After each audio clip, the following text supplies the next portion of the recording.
Welcome to the Lifeline, a production of Simply BJE. The goal of this podcast is to build, inspire, and to empower our listeners through conversations on business, leadership, and mental health. We invite you to follow us on Facebook, Instagram, and at www.simplybje.com/The Lifeline. Now, let's tune in for today's episode. Top of the day, everyone. Thank you for joining us for this episode of The Lifeline. We're your host, life strategist, and entrepreneur, Bo Powell, social media influencer and owner of the For Real brand, Lindsberg Petway, and yours truly, leadership consultant and mental health advocate, Barry J. Elliott. You can visit us at www.simplybje.com/The Lifeline and on social media on Facebook, Instagram, and now on YouTube. Today, we are favored to have esteemed founder of the I Am Man Incorporated, the Survivors Circle, and the director of the Lake County Community Resource Center. He is a coach, a leading voice in men's empowerment, author of several books, an editor, a writing consultant, and he is a mentor to other authors. In addition to all of that, he is a husband and father of three. Today, we're talking about none other than Your Highness, Mr. Robert H. Marshall Jr. Not the whole government. The Not the whole, whole government. the whole government, Wow. the whole Uh, government. Yes, sir. So how you doing today, man? Good to have you. Man, I'm good. I feel like I made it to the grown-ups table today. There we I, go. I, The I'm, shenanigans. I'm at the grown-ups table today. Listen, I'm you, feeling great. you a whole politician. I don't know about that. Yeah, happy to have you. Yes, I'm sir. honored to be here. Absolutely, man. We're honored to have you. Seriously, with all that you do, your schedule is crazy. You have, like Lindsberg, you have an incredible following. You're doing a lot. So I know that fitting us in your schedule is can be a challenge. So thank you for that. Thank you. Um, Thank you. for sure. Thank you for having me. It's always an honor. Appreciate that, man. So talk to us a little bit about the work that you do with men.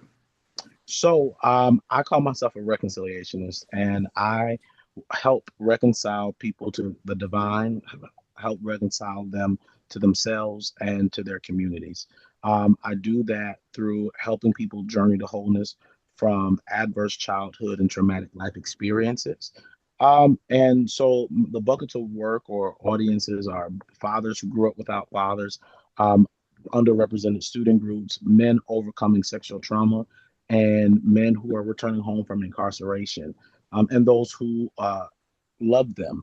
The framework for any of the work that we do is healing is the journey, wholeness is the destination. We do this work in various aspects, various spaces. So we do it, and so we do them in we do our work in the education space, the social service space. We just actually, believe it or not, started just migrating into the religious space, and even in the corporate space. And we've been doing this work for some time now, since 2018, when we started.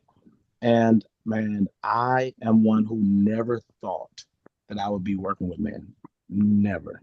So I'm about to ask you a Mm. question that may get you in trouble. Okay. Okay. I know Bo, I'm not, yeah, not Bo, I'm sorry, Bo's not here. Lindsberg.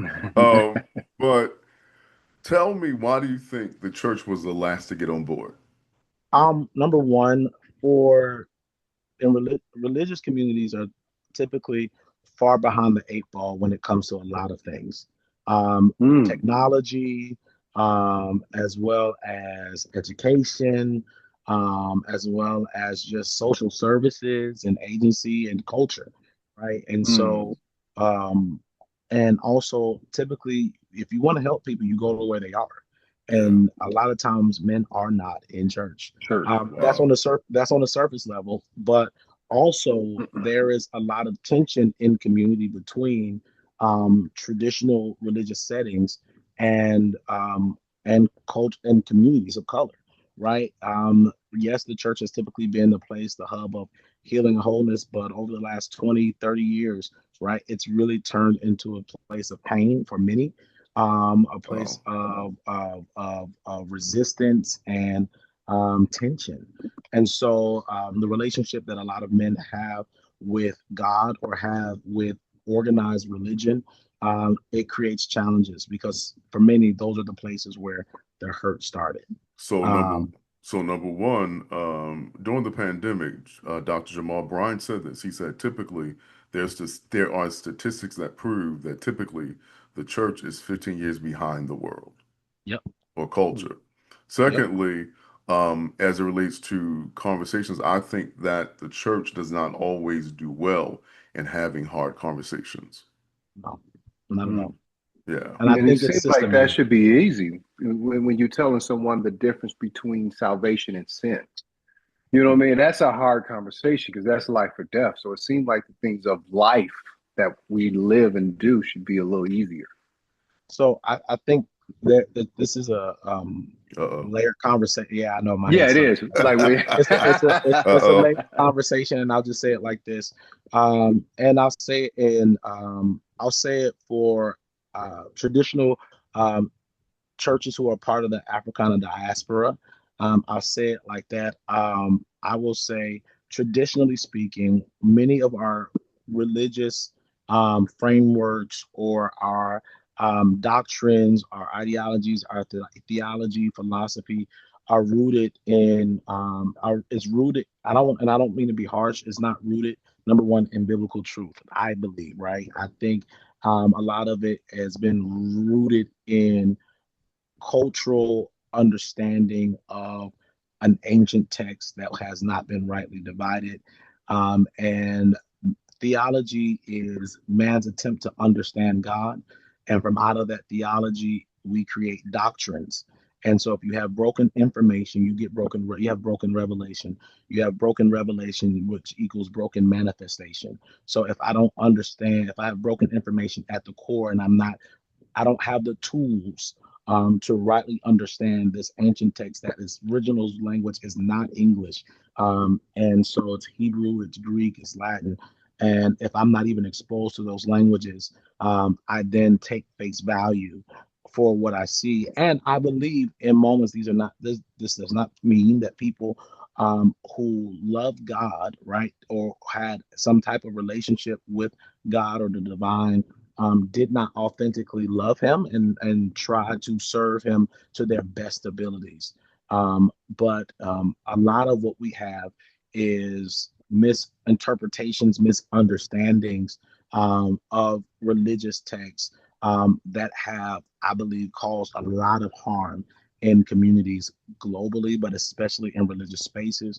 Not even adding, slave narratives and not adding, all the layers of stuff. And oftentimes in our religious communities, and this is not harping on our context, but our religious context, but also a lot of the pastors, people of power who have held position traditionally, have unfortunately been people who have not had really formal types of education. They have been those who have lived in the dichotomy, the tension between their cultural setting and strive for religious power and prestige. And so they live in a dichotomy between being called, but also being the janitor. I just want But to say this. Petway is eating this up, just so you know. Yeah, But yeah, yeah, yeah, yeah. keep talking. yeah, Keep talking. right. They He went down a whole nother lane.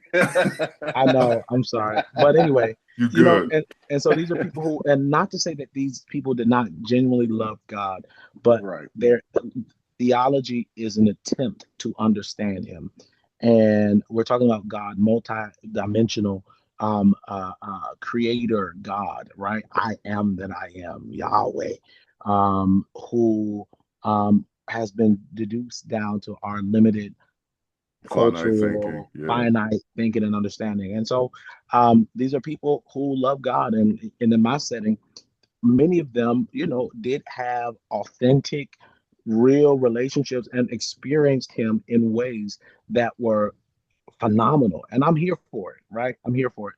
But I'm also here for the revolution. And so, yeah, I'm here for the revolution too. Um, Oh This my God. Hey, we got to get back on track because I wasn't ready for all that. I don't have those questions, but we got to I'm bring him sorry. back because Yeah, we this gotta is bring him good. back. This is Yeah, good yeah, yeah, yeah. because you said something very key about the church. I told you he was eating it up. I told you. Keep talking. Go ahead. You said something about a place of pain, Yeah. and there's not a lot of men there, which is true. But you made a statement that you never thought you would work with men. And working with men can be challenging. It can be difficult. Sometimes we're stubborn. Sometimes we want to do it our way. We can't see anybody else's way. Mm-hmm. What drove you, or what experience pushed you to develop a passion for this? Because it looks like you've been doing this over 8 years, 7, 8 years, and you're having some success with it. What was it that lit the fire or the passion to work with us? Because I'm a man, and I know You how ready? it could be Okay, challenging. Oh let's get. boy. All right, I let's think I want to let's. be a viewer now. That's So nothing. what started it? So number one, I remember I was in a church and they had asked me to be the speaker at the church I belonged to at the time. I was newly married, and they asked me to be the speaker for the men's retreat, like the main speaker. And I'm like, I was tripping out. I'm like, why in the world would they like? For me, I was God's prophet at that time. I was like, you couldn't tell me that I wasn't. Call me for the deep, call me for the spiritual things, call me for prayer, call me for revival, call me for any other thing except to work with men, because men are seen as not spiritual, they're not seen as right. And so here I am, newly married, and they asked me to preach or to facilitate the entire men's retreat. And for the life of me, I could not understand why. And I was having an existential kind of breakdown. And after sitting with myself for some time, to prepare, I realized I knew I was male, but I never identified as a man. Mm. And the reason why I say that is because my experience was I didn't grow up with a father. I have had non-sexual abusers over my lifetime, and my understanding and relationship with men was very broken. And so abuse started for me at the age of 4. So 4 all the way to 19. Everything from rape, molestation, urban sexual trafficking, right? This was what I Wow. was brought up in. And so I grew up in a strict holiness space where there was this mixture of sensuality, sexuality, and spirituality mixed together.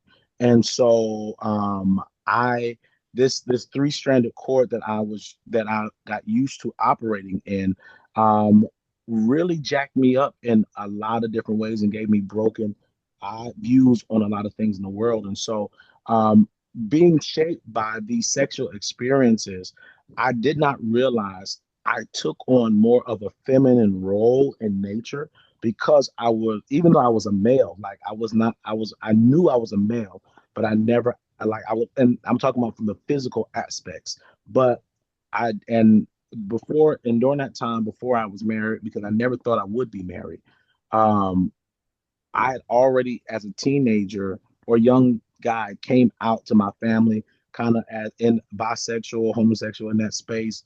Question, I'd already came out to them, and it was kind of like, and my understanding was get to the bottom of it is that I never thought a man would want to be in my space or desire me without it being sexual in nature. Wow. Wow. And that because the men that I trusted, the big brothers, the pastors, the bishops, the principals, politicians, they all winded up being predators. And so, and yeah, all winded up What? being predators. And that started, and I grew up in the country, so you'll be surprised what happens in those backwoods, and in those churches, and so my understanding of of manhood and masculinity, I was afraid of men. I was afraid of men, and I knew how to. If I can be honest, I knew how I was trained or groomed to learn how to sexually please men so that they would want me, and so or desire me, because there was a lack of intimacy, healthy masculinity, healthy intimacy from a father that would show me who I am, what's my name, what's my worth, and how I was supposed to show up in the world. Never got it, and so when it did come, it came skewed, and so Wow. a lot of that had to start unpacking. But to be honest, it didn't start unpacking until I was married. And it was at that moment that they asked me to do the men's retreat that I come to the revelation and the understanding I was having the issue because there was an inner conflict that I'd never seen, never addressed until I was charged to deal with men. Now, when I, you know, got into the space, I realized that a lot of the experiences that I had, the traumas that I had experienced, that I, number one, I wasn't by myself. And then I started doing research, right? I started that sent me down the road. Started doing a lot of research, and I did not realize that what was happening in my story was that in the infinite wisdom of God and the sovereignty of God, I started I was able to articulate solutions to complex soul issues that men did not talk about. So identity, purpose, trauma, pain. I was able, and also now marriage, husband, father, right? But also helping men navigate issues like sexuality, identity, healing, wholeness, journey. So throughout all of this space and in the space of academia, my research was in retention and operations. And so my work is in answering the question, what are the issues that are preventing boys and men of color from persisting through educational institutions? And Mhm. so I was able to look at frameworks and systems and say, hey, this is the issues, this is the problem. And I worked at some of the most prestigious educational institutions. One that I'm very proud of, I was one of the youngest deans at Moody Bible Institute. And I was able, predominantly, PWI white school, and able to be in those type of spaces, and I'm realizing that what God was doing in his infinite wisdom was had allowed me to walk through hell and back Mm. so that I could help walk others through their personal hell and bring them into a place called wholeness. Wow. Wow. That is a lot to take in, and so many times these things have happened, but sometimes men take it to their grave. They never share it with anyone. They never express it. But you expressed it with such passion and clarity of it. That's incredible. A lot of people don't recover from what you went through, but you did. How did you own the trauma, and not really own it, but I think you alluded to it that God had purpose with it. It made you better, not bitter. What was the No, it turning made me point? bitter. No, it Okay, made me bitter. I was Okay. mad as hell. Yeah, okay. there were phases Hmm. to who I've become and who I'm continuing to become. Right, right. This is where the framework, healing is the journey, wholeness is the destination. That's kind of what Repeat that. Repeat that one more time for our listeners. healing is the journey, Healing is a wholeness is journey. the destination. Okay. And so it's my mantra to say that there is a place called wholeness, but we get there one healing step at a time. Hmm. And so a part of my journey, I've been mad, I've been upset, I've been bitter, I wanted revenge. I've cried, I've all types of things. Um, but what has solidified me is my relationship with the Lord. That's number one. And I don't Hmm. mean that from a religious, like the scripture talks about, God being committed to the widow and the orphan. And for Hmm. me, understanding my space as an orphan, I've lived with over 9 different families over the trajectory of my life. And so I've understood what it means to go in and out, how to view, how to exist, and how to in different settings and different frameworks and different family structures and different values and whatnot. But it has formed me to walk in places that most people wouldn't know how to navigate. Um, and so how have I survived? Number one, he is with me. I tell Yes, sir. everyone the greatest revelation of my life The Bible declares, yea, though I walk through the valley of the shadow of death, I will fear no evil. Why? Because he is with me. His Yes, rod sir. and his staff, they comfort me. I am beyond, and I'm out here, man. I will say things, but at my core, I am a biblicist. It is his word that I love dearly. It has saved me, it has held me, it's comforted me, it has restructured my life, and has brought me into the places where I believe I exist. I have high value for the word of God. He says, "My word have I put above my own name," and I am, and it is my relationship with God, my identity as His son, Hmm. that has been the core framework of my healing journey. Okay. Now, everyone else may Wow. not articulate it like that, and everybody else that I Hmm. walk with, I don't expect them to articulate it that way either. And this is why I say it is my job. It is not my job to define what wholeness looks like for anybody, and it's not my Hmm. job to define what healing looks like.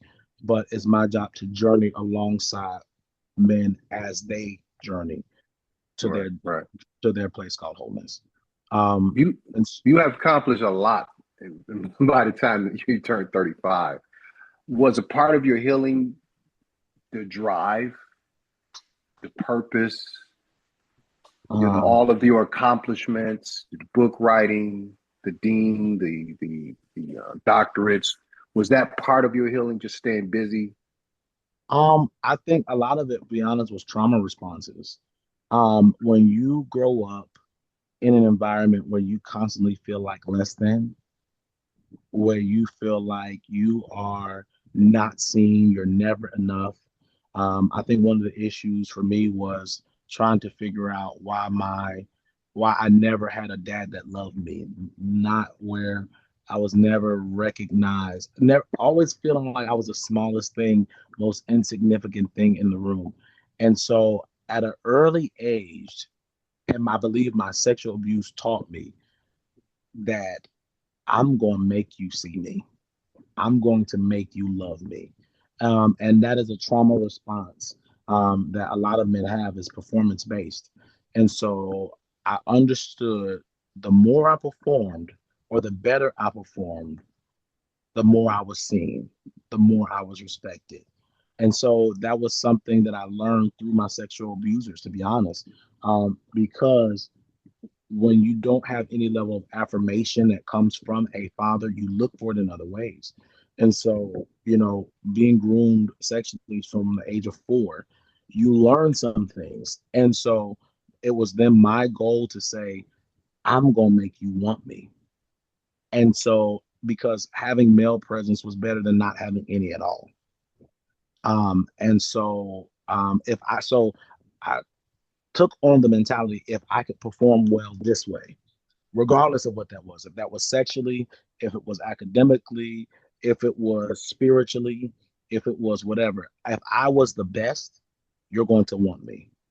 And my insides were screaming, love me, want me, want me. And so a lot of the stuff that people look at as accolades, it was a drive to be seen and heard. And do they were some of them beneficial? Of course, the degrees, whatever. And also I came from the gutter. Like I came from a small town called Brunswick, Georgia. If you're familiar with the Ahmaud Arbery story, I went to school with Ahmaud Arbery. I grew Oh, up wow. in racism. I grew up in the South. I grew up in poverty. Like it was horrible. And so I was determined to get out. I was determined to win. And so I knew when I left that there was no return. I knew that this was it. There was no plan B. So I moved to Chicago with $1,000 at the age of 17. I moved to Chicago with $1,000 to my name. I moved and I moved to go to school, North Park University. First one to ever do it in my anywhere in my space. And I had a $500 tuition payment the next day.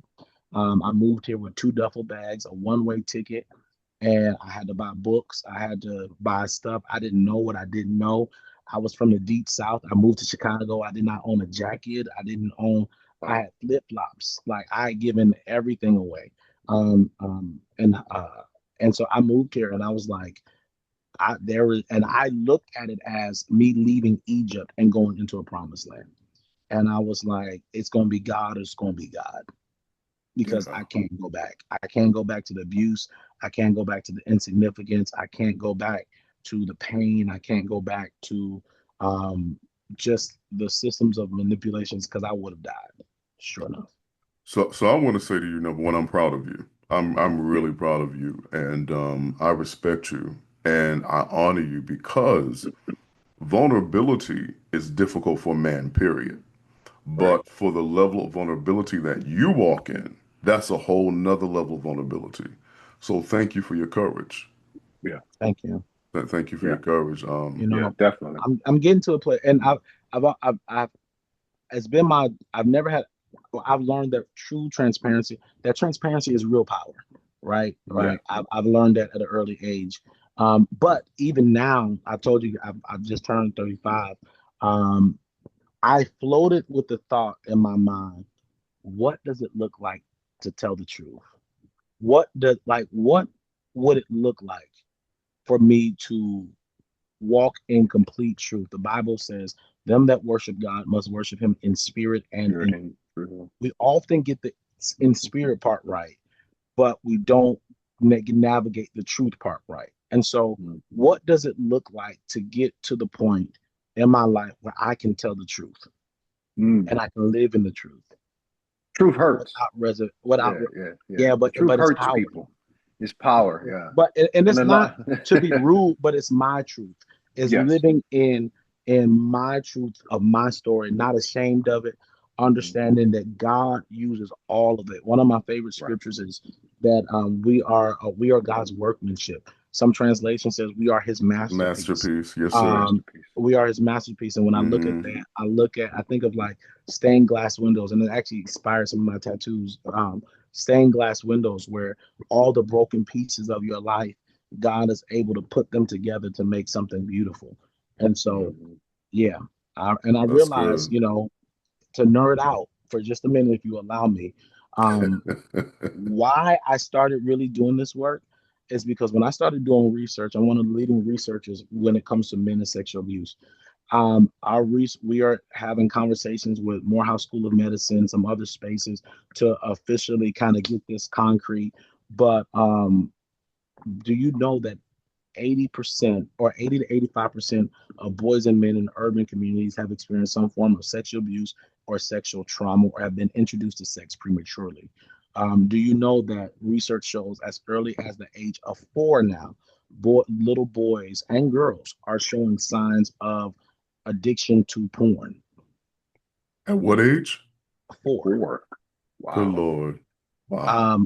Do you know that um, I speak to this all the time that broken boys become broken men, and those broken men become the leaders in our broken systems. Hmm. And men, men, men, I was on my kick, but men successfully commit suicide at higher rates than women, right? So when you start looking at all these stats, you realize something is wrong. And in my research, I've realized that there is this line between all the social ills in our communities. And when I say urban context, I'm not talking about just black. I'm talking about socioeconomic issues, socioeconomics.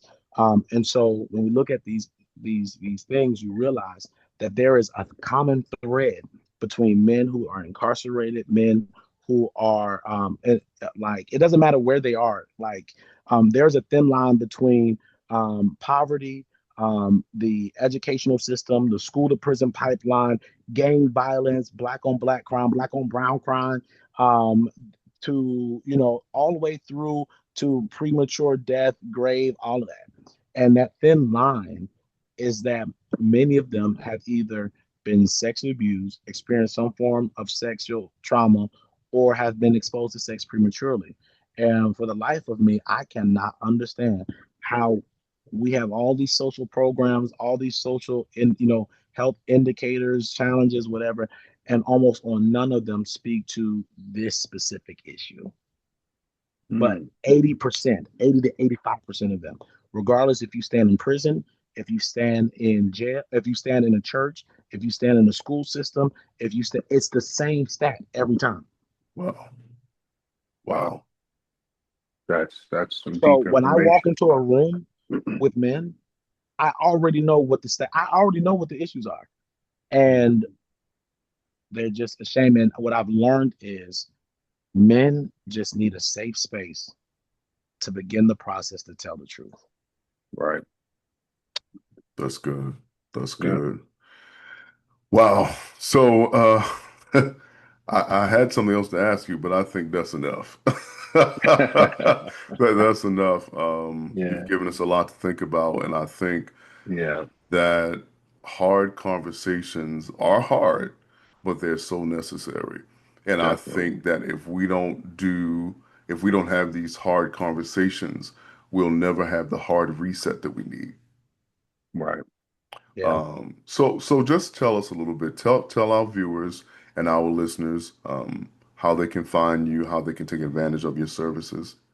So, fam, you can find me anywhere online at Robert H. Marshall Jr. So, any platform, my website, social, Facebook, Instagram is at Robert H. Marshall Jr. And if you go to my website, roberthmarshall.com, you will find a series of wealth of resources. You can book a one-on-one consultation with me. You get caught up on events, different things that we have going on as well. Thank you, man, for the good work you do. Petway, Yeah. you want to say Thank anything you. before we go? I want to say thank you, and I want to second what Barry mentioned earlier.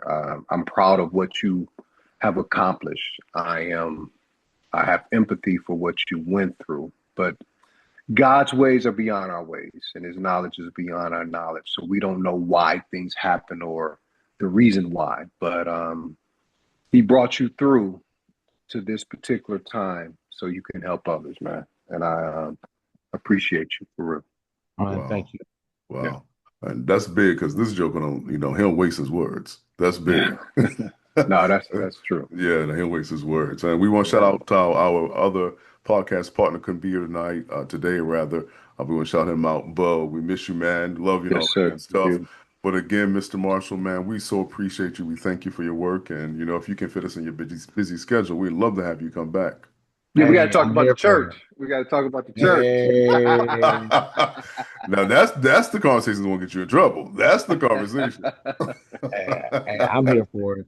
I I'm already here. knew. I know you ain't scared. You ain't scared. Not at all. Well, look, everybody, this concludes another episode of The Lifeline with your host, Lindsberg Petway and Barry J. Elliott. Don't forget to check us out at www.simplybje.com/The Lifeline and on social media. We're on a mission. We want to bring life and light to your household. So join us because it's all about you on The Lifeline. God bless. Y'all take care. Thank you for listening to today's episode with host, business expert, and life coach Bo Powell, social media influencer and entrepreneur Lindsberg Petway, and leadership coach and mental health advocate Barry J. Elliott. Join us next week for another impactful conversation on The Lifeline. God bless.